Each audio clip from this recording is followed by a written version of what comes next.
हमारे साथ मौजूद हैं अब्दुल्ला गुल साहब, पीरज़ादा हसन साहब। बहुत बहुत शुक्रिया आप दोनों मुअज़्ज़ज़ मेहमानों का। अब्दुल्ला गुल साहब, कैसे देख रहे हैं आर्मी चीफ और मोहसिन नकवी साहब के दौरे तेहरान को आप?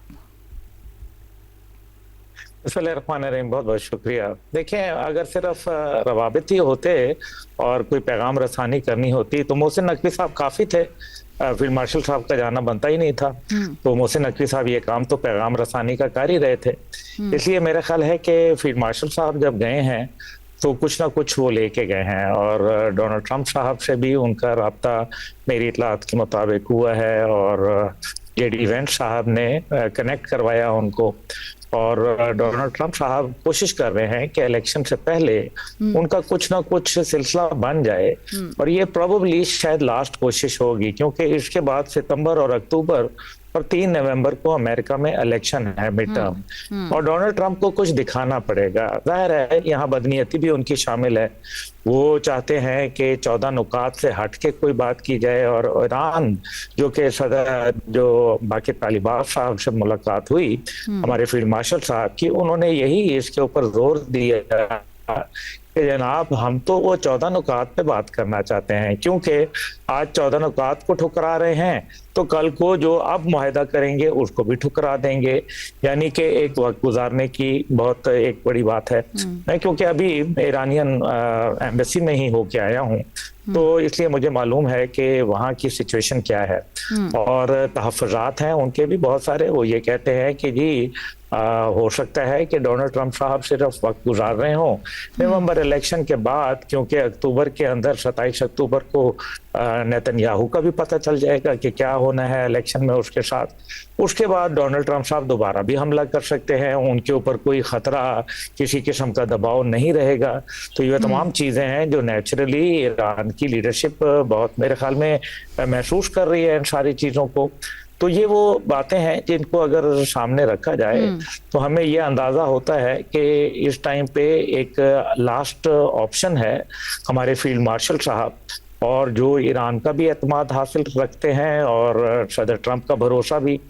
तो इस सूरत के अंदर एक ही तरीकाकार है कि अमेरिका किसी तरह से ये डील जो इस्लामाबाद एकॉर्ड के नाम से है उसी को छोटा मोटा रद्दोबदल करके अगर चाहता है तो वो ऑनर कर ले, वरना क्योंकि ईरान के अंदर हॉकिश अप्रोच मौजूद है। और याद रखें कि जब भी जंगी कैफियत होती है तो उस वक्त हमेशा जो फौजें होती हैं वो हावी हो जाया करती हैं, जो हॉकिश अप्रोच होती है वो हावी हो जाया करती है। तो इस टाइम पे आयतुल्लाह मुज्तबा खामेनाई साहब का जो खामोशी है वो मेरे ख्याल में सदर मसूद पज़ेश्कियान के हवाले से जो उनके कंसर्न्स हैं कि ईरान में बढ़ती हुई महंगाई, बेरोजगारी, इस टाइम पे तकरीबन 20 लाख का जो 20 लाख रियाल का $1 हो चुका है, और ये बहुत बड़ी, आपको याद है कि साल के शुरू में जब ईरान में एक शोरिश बप्पा हुई थी और उसके बाद फिर जंग के बादल शुरू हो गए थे वहां, तो उस टाइम पे 12 लाख रियाल का $1 बन गया था, तो आज वो 20 लाख का बन चुका है, which is a huge thing. तो बेरोजगारी जो है वो 2.5 मिलियन लोग इस टाइम पे बेरोजगारी का शिकार है। घर जाएंगे तो आइडियोलॉजी नहीं खिला सकते, बच्चों को खाना खिलाना पड़ेगा। ईरान एक मुल्क है, मेरे ख्याल है कि दे ऑल्सो वांट कि कोई डील हो जाए, लेकिन उनको भी एश्योरेंसेस चाहिए। वो नहीं चाहते कि इस टाइम पे उनके मुस्तकबिल के साथ खिलवाड़ किया जाए या फिर एक अमेरिकन धोखा का वादा कर ले। दूसरी जानिब एक और भी पहलू है, और वो ये है कि गल्फ ममालिक के अंदर भी अनरेस्ट पैदा हो चुका है, अवाम उनके आजिज आ चुके हैं और वो चाहते हैं अपनी हुकूमतों को कि अमेरिका से ये जंग बंद करवाएं। तो कुछ मेरे ख्याल में इस टाइम पे सिचुएशन तभी क्लियर हो सकती है कि अगर अमेरिका इसके ऊपर कोई फौरी एक्शन ले, वरना एक नया 9/11 करवाने में ज्यादा देर नहीं लगेगी इजराइल को। जी जी बिल्कुल, हाँ, वो एक बहाना बना लेंगे। हसन, अब्दुल्ला गुल साहब ने कहा कि सिर्फ सफारती ताल्लुकात बहाल नहीं करने। आपको क्या लगता है कि आर्मी चीफ की जो ईरानी सदर, स्पीकर, वजीर खारजा के साथ जो दो तरफा मुलाकातें हैं, क्या अमेरिका ईरान मुज़ाकरात के लिए कोई बड़ा पैगाम लेकर गए हैं? आई थिंक सो अगर आप इसको एनालाइज करें कि जो यूएस एडमिनिस्ट्रेशन है, ट्रम्प एडमिनिस्ट्रेशन ने ऑपरेशन इकोनॉमिक आउटकस्ट के नाम से जो इकोनॉमिक एक एग्रेसिव रोल आउट किया, और उसके साथ ही जो है वो फील्ड मार्शल जो है वो ईरान गए हैं। आई थिंक सो जो मैसेज है वो बड़ा लाउड एंड क्लियर जो है वो पहुंचाया गया होगा ईरानियन हराकी को कि दिस इज द टाइम कि आप जो है वो दोबारा वापस टेबल के ऊपर आए, बिकॉज इस इकोनॉमिक आउटकास्ट के जो इम्पैक्ट है वो इस पूरे रीजन के लिए बहुत ज्यादा जो है वो उसका जो है वो खतरा है, क्यों कॉज ये सिर्फ जो है वो जो इसकी एक्सपेंडेड सेकेंडरी सैंक्शंस है वो सिर्फ ईरान की जो डिजिटल एसेट्स हैं या गोल्ड मार्केट्स है, ये जो कमर्शियल एविएशन है, शिपिंग रूट्स को कट ऑफ नहीं करेंगे, बट इसके साथ साथ जो ईरान के ट्रेड पार्टनर्स हैं जैसे कि रशिया और चाइना है, एंड स्पेसिफिकली चाइना, उनके लिए जो है वो सीवियर वार्निंग जो है वो यूएस ने इशू की है। ऑलरेडी जो है वो काफी एंटिटीज हैं जो मेनलैंड चाइना और हांगकांग में मौजूद हैं जिनके ऊपर यूएस की जो सैंक्शंस हैं वो ऑलरेडी उसका जो है वो जिक्र आ चुका है, एंड जो है वो चाइनीज मीडिया जो है वो उसके ऊपर रिपोर्ट कर रहा है। तो अगर आप बड़े पर्सपेक्टिव में देखें and go into the bigger picture, तो इस रीजन के लिए जो है वो ये इकोनॉमिक वॉरफेयर जो है वो सूटेबल नहीं है। Iranians on the other hand जो है वो इस बात का इजहार कर रहे हैं कि उनके अंदर उन्होंने कंटिजेंसी प्लान्स जो है वो इस ऊपर बनाए हैं, and they are able to absorb ये जो इकोनॉमिक मेल्टडाउन है उसको 2 साल वो एब्जॉर्ब करने की पोजीशन में है। ईरानियन इकोनॉमी मिनिस्टर अली मदनजादा ने जो है वो पब्लिकली जो है वो डिसमिस किया था इन थ्रेट्स को, और उन्होंने कहा था कि ईरान जो है वो इजीली इसको जो है वो यूएस मिलिट्री को डिफीट करेगा, और स्पेशली जो इकोनॉमिक सैंक्शंस है इनको डिफीट करेगा। आई थिंक सो पाकिस्तान की कोशिश यही है कि ईरान को दोबारा से वापस उसी जो टर्म्स कंडीशन है जो इस्लामाबाद मेमोरेंडम ऑफ अंडरस्टैंडिंग के अंदर एग्रीड हुई हैं उनके ऊपर लाया जाए। एंड जैसे कि अल अरेबिया ने थोड़ी देर पहले रिपोर्ट भी किया है कि प्रेसिडेंट ट्रंप की इस ऑफर को जो है वो सैयद आसिम मुनीर जो है वो ईरान लेके गए थे कि अगर स्टेट ऑफ हॉर्मुज के ऊपर से ईरान अपना कंट्रोल खत्म कर दे, so they are able to lift the sanctions, और दोबारा से जो है वो इस बात की यकीन दहानी कराएंगे कि अमेरिका जो है वो ईरान के ऊपर अटैक नहीं करेगा, और उन्हीं मेमोरेंडम ऑफ अंडरस्टैंडिंग की टर्म्स और कंडीशन को जो है वो सॉर्ट आउट किया जाएगा। मैं इसके अंदर एक और विजिट के जो रीजन है वो भी देखता हूं, उसके अंदर ये है कि पाकिस्तान जो है वो सऊदीज एंड टर्कीज के साथ जो है वो डिफेंस पैक्ट के अंदर गया है, और सऊदीज को कंटिन्यूसली हुतीज की तरफ से जो है वो रिटेलिएशन का सामना है। तो I think so the message would be there for Iran as well कि हम आप एक डिफेंस पैक्ट में हैं, we are not offensive against Iran, हम कभी भी नहीं होंगे, but defensive point of posture के लिहाज से we are within Saudi in defensive pact. So Houthis के साथ जो ईरान का एक बैकग्राउंड चैनल है उसको भी यूटिलाइज करके उस जो जंगी महाज है उसको भी ठंडा करने की कोशिश की गई है। अब्दुल्ला साहब ये बताइएगा, एक तो ये बताइएगा कि अभी आपने कहा कि आप ईरानी एम्बेसी गए, एक तो आपने क्या वाइब देखी? आपको लगता है कि जो पैगाम लेके गए हैं आसिम मुनीर साहब वो उनको काबिल कबूल होगा? दूसरा, क्या पाकिस्तान अमेरिका को ये पैगाम दे सकता है कि ईरान पर इंतहाई सख्त माशी दबाव की बजाय मुज़ाकरात और सफारतकारी के मौके को अपनाया जाए? जी, मेरे ख्याल है कि ज़रूर, लेकिन सबसे बड़ी बात है ट्रस्ट लेवल का। क्या जो है वो जितने भी अभी हसन साहब ने बात की दुरुस्त कही, लेकिन ब्रीच ऑफ ट्रस्ट किसकी जानिब से हुआ? ब्रीच ऑफ एग्रीमेंट किसकी जानिब से हुआ? क्या ये रियलिटी नहीं है कि फील्ड मार्शल साहब ने सिंगल हैंडेडली आबनाए हुर्मुज़ खुलवाई थी? और अगर खुलवाई थी तो बंद किसने की? अगले दिन अमेरिका ने बंद की थी ना। और अमेरिका बदनीयत है ना, सच्ची जो बात है, उनको वो नजर आ रहे हैं $300 बिलियन। उनका ये ख्याल था कि वो सऊदी अरब से, दीगर अरब ममालिक से पैसे लूट खसूट के इनको दे देंगे, लेकिन अरब दुनिया का तो अपना ही हाल ज़रा मुश्किल है। मुआशी पाबंदी जो मुश्किलात हैं, अभी आप कतर को ही देख लें कि 50% बजट उन्होंने स्लैश किया है, तो दिस इंडिकेट्स के मुश्किलात तो पेश आ रही हैं। अब इसके अंदर एक और भी पहलू है, और वो पहलू है आपका, जाहिर है इसमें डील का। अमेरिका आज डील करता है, कल उससे मुकर जाता है, आज कुछ कहता है, कल कुछ कहता है। हुर्मुज़ के हवाले से 60 दिन की बात की गई, और फिर ये कहा गया कि 60 दिन के बाद ईरान जो है वो फिर देखेंगे 60 दिन तक जो है वो टोल या कोई फी वगैरह लेवी नहीं ले सकेगा।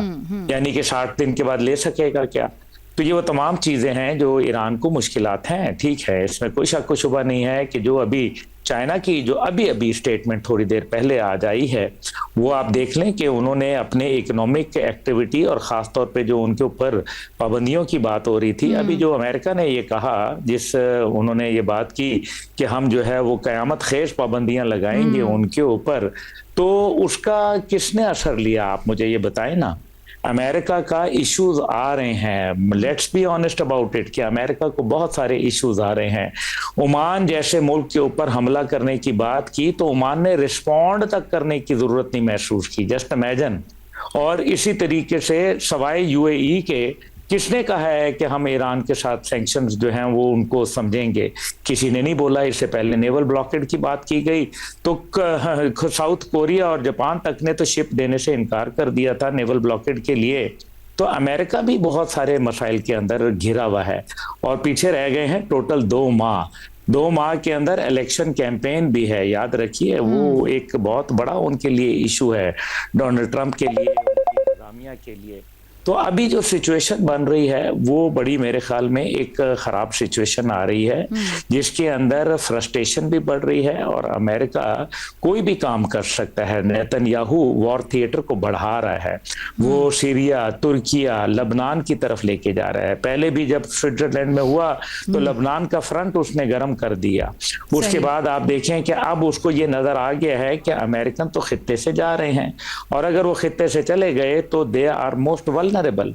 दूसरी जानिब Netanyahu is going to jail, अगर इलेक्शन ना जीता तो जेल उसका मुकद्दर बन जाएगा। तुर्किया ने जो अभी मूव की है कि जी वो उसको गिरफ्तार करवाया जाए अकॉर्डिंग टू आईसीजे, तो फिर आईसीजे रूलिंग के हवाले से, यानी कि सर्वाइवल है ना उनका, तो इस सर्वाइवल के अंदर उनको ये नजर आ रहा है, वो चाहता है कि वॉर कैबिनेट ही चलती रहे, इलेक्शन ना हो 27 अक्टूबर को जो होने हैं। दूसरी जानिब डोनाल्ड ट्रंप को वो इस्तेमाल कर रहा है, कभी एप्स्टीन फाइल के जरिए, कभी बिजनेस के जरिए, कभी किस तरीके के जरिए, और इसी वजह से वो वॉर थिएटर बढ़ा रहा है। मैंने जो अभी पिछले सेगमेंट में आपसे बात की उसमें यही गुजारिश की कि वो एक नया 9/11 करवा सकता है, उनसे कोई बईद नहीं है। आप देखें कि वो किसी भी लेवल पे जा सकते हैं। तो ये ईरान के लिए जहां सिचुएशन मुश्किल है वहां यकीनन उनकी इकोनॉमिक इश्यूज हैं, उनके मल्टीपल पॉलिटिकल इश्यूज हैं, लेकिन ये कहना कि ईरान के अंदर कोई डिफरेंस ऑफ ओपिनियन, वो तो है मौजूद, लेकिन डिफरेंस ऑफ ओपिनियन का मतलब ये नहीं है कि वो एक पेज पे नहीं है। याद रखें, जंगें कौमों को मुत्तहिद कर दिया करती हैं। यही वो ईरान था जो जनवरी के अंदर अवाम उसके जो है वो हुकूमत के खिलाफ नारे लगा रहे थे और अब वही अवाम हुकूमत के हक में नारे लगा रहे हैं।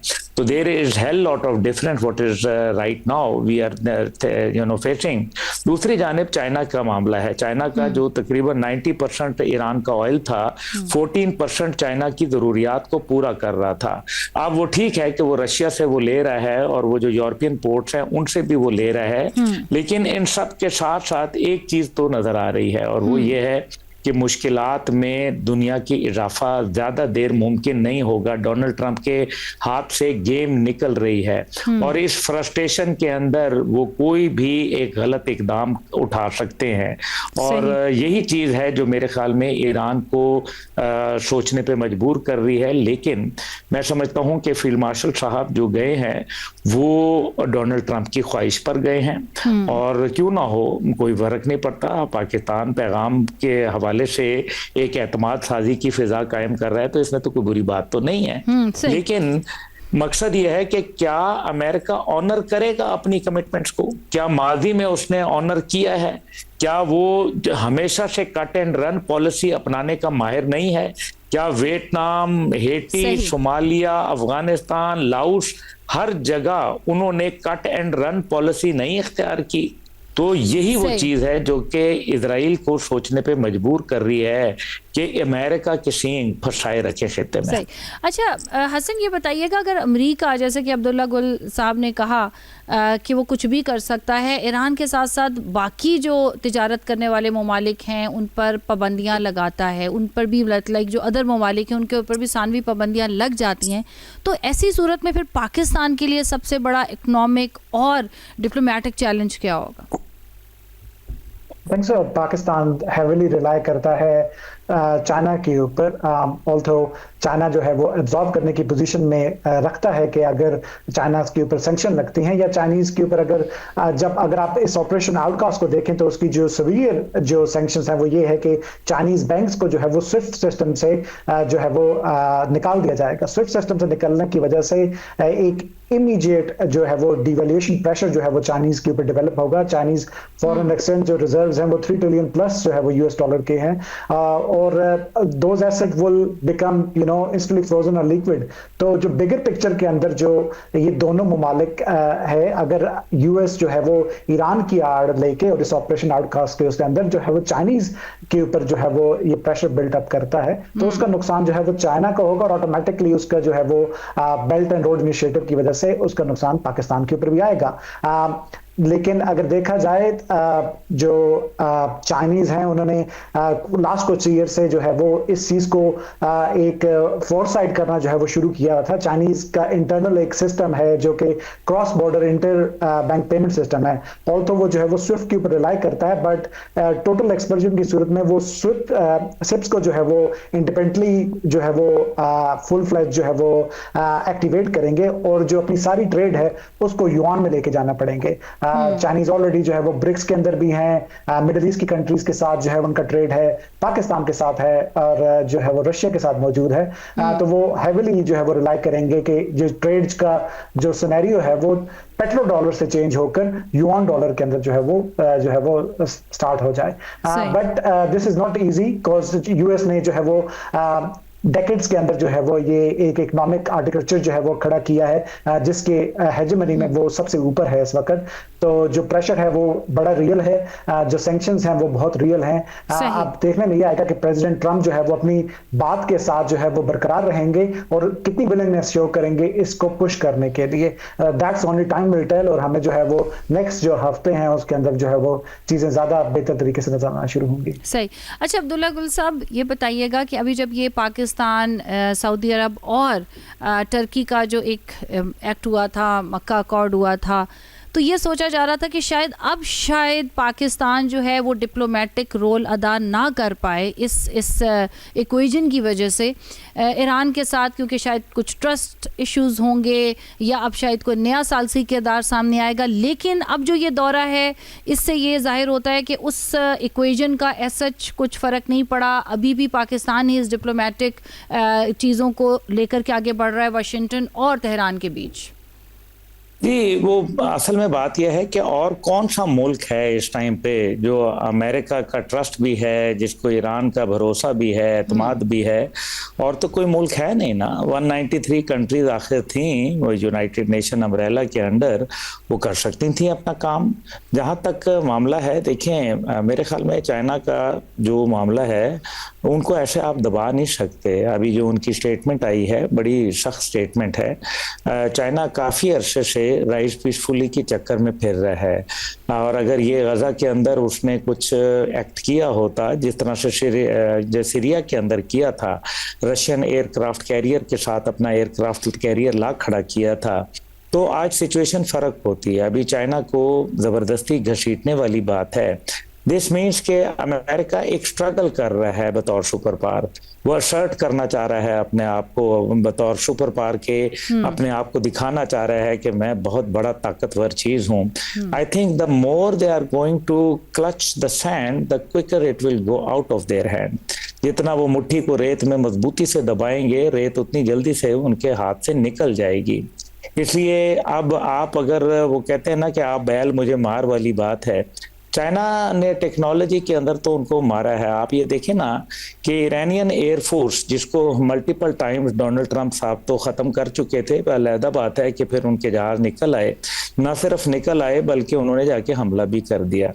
सरप्राइजिंग ये नहीं है कि उन्होंने हमला किया, सरप्राइजिंग ये है कि उनके जहाज़ों ने वहाँ जो दिफाई निज़ाम थे तमाम, उनको चीट कैसे कर दिया, अपनी फजा से निकल के दूसरी की फजा में कैसे पहुंच गए। वो जो थर्ड जनरेशन जहाज थे उनके अंदर क्या एवियोनिक्स तब्दील हो गए, क्या अपग्रेड कर दिए गए, तो अपग्रेड किए तो किस मुल्क ने किए, समझ जाए ना इन चीज़ों को। तो ये मकसद ये होता है कि आज जो टेक्नोलॉजी है वो आपको मार रही है। अगर अमेरिका ने ज्यादा कोई जल्दी की, जो वो कर रहा है बार बार, क्योंकि कल स्कॉट बेसेंट ने जो बात की थी उसने यही कहा था, स्कॉट बेसेंट ने, कि जी बहुत बड़ी कोई इकोनॉमिक सैंक्शन आ जाएंगी, बहुत बड़ा कोई क़यामत आ जाएगी। हद ये है कि किसी मुल्क ने तो उनको कंप्लाई नहीं किया उसके साथ, जितनी बातें वो कर रहे हैं। और दुनिया के अंदर डोनाल्ड ट्रंप के हवाले से अब राय ये पाई जा रही है कि वो एक नॉन सीरियस एटीट्यूड रखते हैं, people are not taking them seriously. तो इस सब से नजर ये आ रहा है कि अब वो हाथ पैर मार रहे हैं इसमें, कभी वो चाहेंगे कुछ, कभी कुछ चाहेंगे, तो ठीक है, फिर ब्रिक्स बैंक सामने आ जाएगा, उनके खड़ा हो जाएगा। फिर ऑल्टरनेट जो सिस्टम्स हैं रशिया के पास, स्विफ्ट के या दीगर के, तो फिर बार्टर ट्रेड शुरू हो जाएगा। अभी भी तो याद होगा आपको, जब ऑयल के अंदर उन्होंने किया था तो बकायदा युआन के अंदर पेमेंट ले रहे थे इरानियंस। तो ये सारी चीजें मौजूद हैं। फिर टी पॉट जो रिफाइनरीज हैं उन पे मुश्किलात आना चाइना को ये नजर आ रहा है। तो चाइना कहीं ये ना हो कि फिर एक्टिवली पार्टिसिपेट करना शुरू कर दे, फिर तो बॉल गेम तब्दील हो जाएगी, फिर तो अमेरिका के हाथ से निकल जाएगी। इसलिए आई थिंक कि America has no option but to come to the table according to the 14 points. असल में सिर्फ वो ये चाहते हैं कि 2-4 पॉइंट के ऊपर $300 बिलियन ना देना पड़े, कहीं फ्रोजन एसेट्स जो है वो उनको ना देने पड़े, वगैरह वगैरह। बाकी उनको पता है कि ये गेम उनके हाथ से निकल गई है। जो उनकी एयरफोर्स है, जो उनकी नेवी है, वो वल्नरेबल हो चुकी है। सही, okay. So, ji Hasan, any concluding remarks? Quickly, we have to move forward for a quick break. आप बताएं क्या anything you want to add on? I'll just add on a little bit on that कि जो पाकिस्तानी जो defence architecture है वो पाकिस्तान बड़े अच्छे तरीके से स्ट्रॉन्ग कर रहा है, गोइंग विद साउदीज एंड टर्कीज।